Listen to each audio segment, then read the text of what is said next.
Hi hello welcome back. ഇന്നത്തെ recipe നല്ലൊരു green chicken fried റെസിപ്പിയാണ് കേട്ടോ.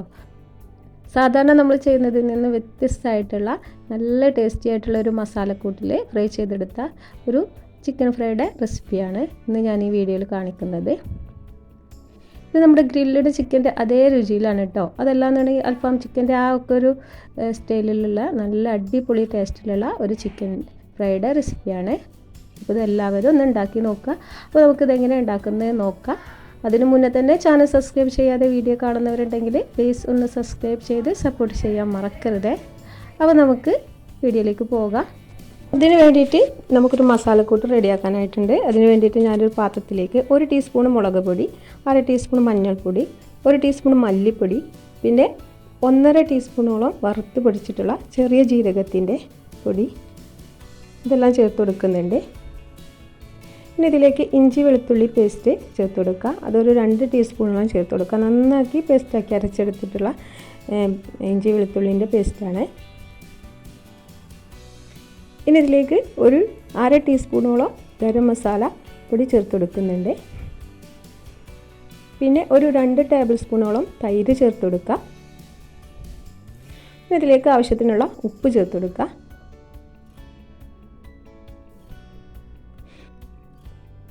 ഇനി ഇത് നന്നായിട്ടൊന്ന് മിക്സാക്കി കൊടുക്കാം.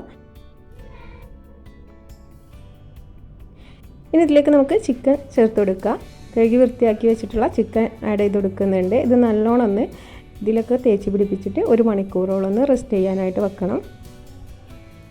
അപ്പോൾ ഇത് ഞാൻ ചെറിയ കഷ്ണങ്ങളാക്കിയിട്ടാണ് എടുത്തിട്ടുള്ളത്. വലിയ കഷ്ണങ്ങളാക്കിയിട്ട് എടുത്താലും നല്ല രീതിയിൽ കിട്ടും. അപ്പോൾ ഏറ്റവും നല്ലത് നല്ല കുറച്ചൊക്കെ വലിയ കഷ്ണങ്ങളാക്കിയിട്ട് എടുക്കുന്നതാണ്. എന്നാലും ഫ്രൈ ചെയ്തെടുക്കുമ്പോഴൊക്കെ നമുക്ക് നല്ല ഈസി ആയിട്ട് തന്നെ ചെയ്തെടുക്കാൻ പറ്റും. ഇത് നന്ന ചെറിയ കഷ്ണങ്ങളായിട്ടാണ് ഞാനിവിടെ എടുത്തിട്ടുള്ളത്. അപ്പോൾ ഇനി ഇത് ഞാൻ 1 മണിക്കൂറോളം ഒന്ന് റെസ്റ്റ് ചെയ്യാൻ വെക്കുന്നുണ്ട്. ഇനി ഒരു പാത്രത്തിലേക്ക് ഞാനിവിടെ ഒരു 4 പച്ചമുളക്, ഒരു മീഡിയം സൈസിലുള്ള സവാള ഇതേപോലെ വലിയ കഷ്ണങ്ങളാക്കി എടുത്ത് വെച്ചിട്ടുണ്ട്. പിന്നെ മല്ലിയില, അതേപോലെ തന്നെ പുതിനയില. മല്ലിയില കുറച്ച് അധികം എടുക്കുക. എന്നിട്ട് ഇതൊന്ന് പേസ്റ്റാക്കി നന്നായിട്ട് മിക്സിയുടെ ജാറിലിട്ടൊന്ന് അരച്ചെടുക്കണം.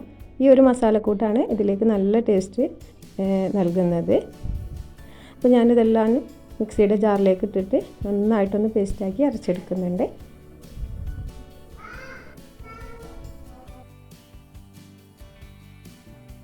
അപ്പോൾ ഈ മസാലക്കൂട്ടും കൂടി ഞാനൊരു പാത്രത്തിലേക്ക് ചേർത്ത് കൊടുക്കുന്നുണ്ട്. ഇനി ഇതിലേക്ക് ആവശ്യത്തിനുള്ള കുറച്ച് ഉപ്പും കൂടി ചേർത്ത് കൊടുക്കുന്നുണ്ട്. ഈ ഒരു മസാലയിലേക്കുള്ള ഉപ്പ് മാത്രം ചേർത്ത് കൊടുത്താൽ മതി.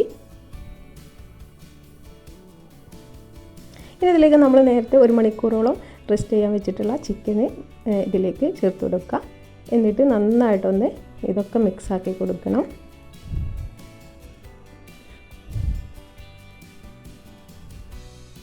അപ്പോൾ നന്നായിട്ട് തന്നെ കൈ വെച്ചിട്ട് തന്നെ ഇതൊക്കെ ഒന്ന് റെഡിയാക്കി എടുക്കുക. അങ്ങനെ ഇത് നമുക്കൊന്ന് 3 മണിക്കൂറോളം ഒന്ന് റെസ്റ്റ് ചെയ്യാനായിട്ട് വെക്കണം. അപ്പോൾ അങ്ങനെ ചെയ്യുമ്പോഴാണ് ഈ ഒരു ഫ്രൈക്ക് നല്ല ടേസ്റ്റ് ഉണ്ടാവുക. മിനിമം 1 മണിക്കൂറെങ്കിലും ഒന്ന് റെസ്റ്റ് ചെയ്യാൻ വെക്കണം. അങ്ങനെ ഇത് 3 മണിക്കൂറൊക്കെ റെസ്റ്റ് ചെയ്യാൻ വെച്ചിട്ടുള്ള ചിക്കന് നമുക്ക് ഫ്രൈ ചെയ്തെടുക്കുക. അതിന് വേണ്ടിയിട്ട് ഞാനൊരു പാൻ എടുപ്പത്ത് വെച്ചിട്ടുണ്ട്. അതിലേക്ക് കുറച്ച് ഓയിൽ ഒഴിച്ച് കൊടുത്തിട്ട് നന്നായിട്ട് ചൂടായതിന് ശേഷം നമുക്ക് ഓരോന്നും ഇതിലേക്ക് ചേർത്ത് കൊടുക്കാം. നമ്മൾ കുറേ ഓയിലിട്ട് മുക്കി പൊരിക്കരുത്. അങ്ങനെ ആകുമ്പോൾ മസാലയൊക്കെ എണ്ണയിൽ കലങ്ങി പോകും. അപ്പോൾ ഇതേ രീതിയിലാണ് ഞാൻ ഫ്രൈ ചെയ്തെടുത്തിട്ടുള്ളത്.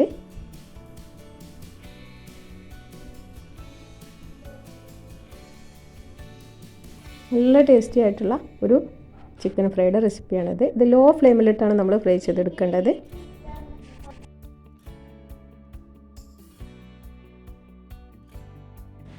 അപ്പോൾ ഏകദേശം ഒരു ഫ്രൈ ആയി എന്ന് തോന്നിയാൽ നമുക്കിത് മറിച്ചിട്ടിട്ട് മറുഭാഗവും ഫ്രൈ ചെയ്തെടുക്കാം.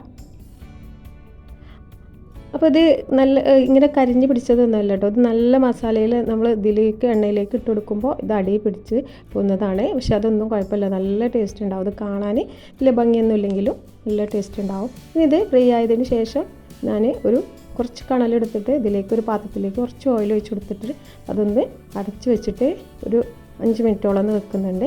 ഇത് വേണമെന്നുള്ളവർക്ക് ചെയ്താൽ മതി. ഇങ്ങനെ ചെയ്യുമ്പോൾ നമുക്കൊരു അൽഫാം ചിക്കൻ്റെ, ഗ്രില്ലഡ് ചിക്കൻ്റെ ഒക്കെ ഒരു നല്ല ടേസ്റ്റ് ഉണ്ടാവും. അപ്പോൾ ഇത് വേണ്ടാന്നുണ്ടെങ്കിൽ സ്കിപ്പ് ചെയ്യുക. അങ്ങനെ ഒരു 5 മിനിറ്റ് നേരം വെച്ചിട്ടുണ്ട്. ഇനി നമുക്ക് തുറന്ന് നോക്കാം. അപ്പോൾ ദാ നമ്മുടെ ഗ്രീൻ ചിക്കൻ ഫ്രൈ റെഡി ആയിട്ടുണ്ട്. അപ്പോൾ നല്ല ടേസ്റ്റി ആയിട്ടുള്ള ഒരു ചിക്കൻ ഫ്രൈയുടെ റെസിപ്പിയാണ് കേട്ടോ ഇത് കാണാൻ ഒരു ഗ്രീനിഷ് കളറൊന്നും ഇല്ലെങ്കിലും നല്ല ടേസ്റ്റി ആയിട്ടുള്ള ആ ഒരു മസാലക്കൂട്ടിൽ റെഡിയാക്കിക്കൊണ്ട് തന്നെ നല്ല ടേസ്റ്റി ആയിട്ടുള്ള ഒരു ചിക്കൻ ഫ്രൈയുടെ റെസിപ്പിയാണ്. എല്ലാവരും ഇതേ രീതിയിൽ ഒന്ന് ട്രൈ ചെയ്ത് നോക്കണം.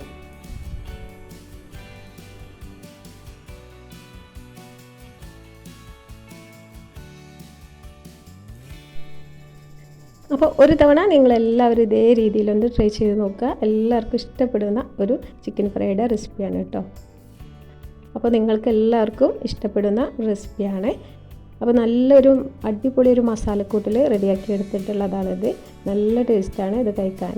കാണാനൊരു വലിയ ലുക്കൊന്നും ഇല്ലെങ്കിലും നല്ല ടേസ്റ്റി ആയിട്ടുള്ള ഒരു ചിക്കൻ ഫ്രൈയുടെ റെസിപ്പിയാണ്. എല്ലാവരും ഒന്ന് ട്രൈ ചെയ്ത് നോക്കുക. റെസിപ്പി ഇഷ്ടപ്പെട്ടാൽ ഫീഡ്ബാക്ക് അറിയിക്കാനും വീഡിയോ ഇഷ്ടപ്പെട്ടാൽ ലൈക്ക് ചെയ്യാനൊന്നും മറക്കരുത്. അതേപോലെ തന്നെ എൻ്റെ ചാനൽ സബ്സ്ക്രൈബ് ചെയ്യാതെ വീഡിയോ കാണുന്നവരുണ്ടെങ്കിൽ പ്ലീസ് ഒന്ന് സബ്സ്ക്രൈബ് ചെയ്ത് സപ്പോർട്ട് ചെയ്യാൻ കൂടെ മറക്കരുതേ. Thank you.